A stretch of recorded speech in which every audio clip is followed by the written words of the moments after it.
Hey everybody, it's Pencil Parrot. This is essentially a guide to how I render. You can see here that I am just sketching out a small headshot of my character May from my comic book. Obviously this isn't a line art or sketching or any kind of that video. It's not really comprehensive. It's more just about how I render quickly in situations whenever I want to render quickly and I don't want to spend a whole ton of time painting and just... Line art's my favorite part. Line art is my favorite part, and this is kind of a way to cut down on the time that I spend coloring so that I don't get incredibly tired of a piece before I'm finished. So I have my character May here. Usually what I do is I use the magic selection tool, select outside of the area, and I invert the selection after I make the selection.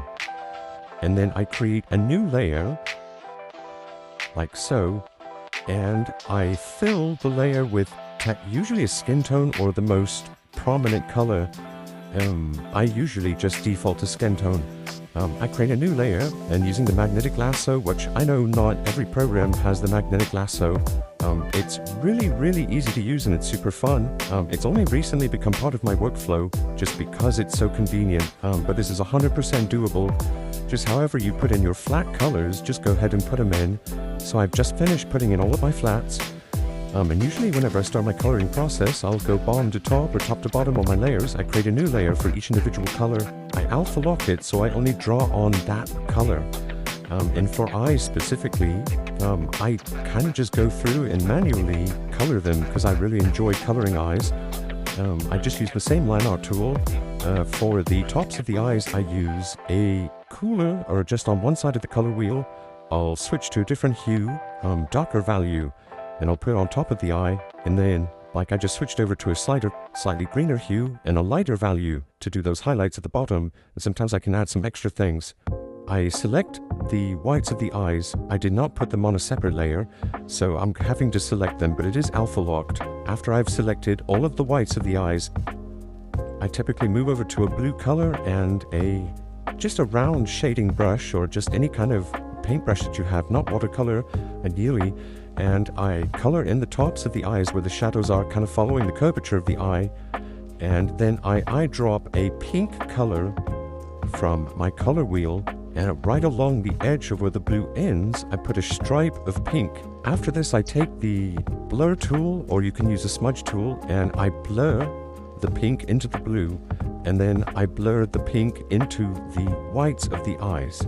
I just like the way that this looks, so I tend to just do this every time. Now that I finish more of the details, I move on to rendering the rest. I alpha lock my main layer for the color that I want to shade. I take the gradient tool with my shading color, and I usually pick which side the light is coming from and shade on the opposite side, filling other smaller areas where there are going to be darker shadows, like between hair strands and things like that.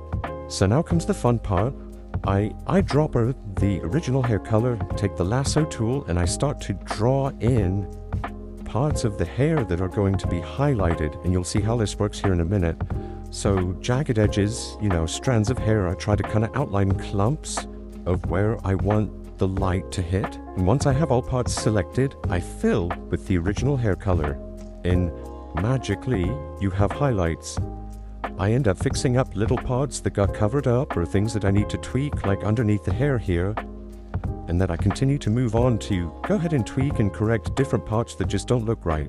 So for example, here I want a little more light, so there's less of a sharp edge right there. Gotta select the right color and then put it in, and that ended up fixing the problem.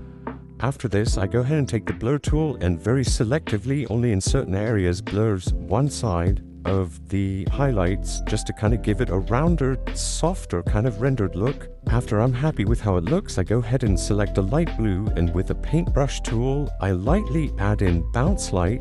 This is not necessary. You don't have to do this. I just like the way that it looks. After this, I move to another layer. This one's my skin color. I alpha lock it, select the original skin color, get a shading color, usually more towards red for me. I use the same gradient tool to lightly add a shadow in the same direction that I did the hair, except here I do the lasso tool in order to select darker parts that I know that I want shadows to be. So here, the ear behind the hair, and just things that are really, really crowded in shadow, like between the eyelids and underneath this hair right here. After I've selected all the desired parts, I bucket fill from the selection, and then I take out my blur tool again, and I selectively blur certain parts of the shading to again give it that kind of rounder, softer look. I come back in with just the same line art brush and I add some detailed shadows in certain areas, kind of clean things up and make small little decisions here and there in order to get to a point where I'm happy with it. And of course, from here on out, you can always add little details. So here I like to add a little bit of blush with an airbrush tool. You could put this on multiply layer. For this particular example, I didn't quite feel like it. I just did it on the same layer as the skin color. And sometimes I also like to add really harsh lighting. Again, this is line dependent on your environment that your character is in. I'll just go back in with the lasso tool in a much brighter yellow or blue or green or whatever color is creating this harsh light, and I just bucket fill again, and then we have a nice edge light on the hair where I want it. Don't forget, you can always play around with filters and blending modes however you see fit. If it looks good, go with it. Just kind of have fun, see what works, see what you like, and this is just kind of how I've found that it's convenient for me.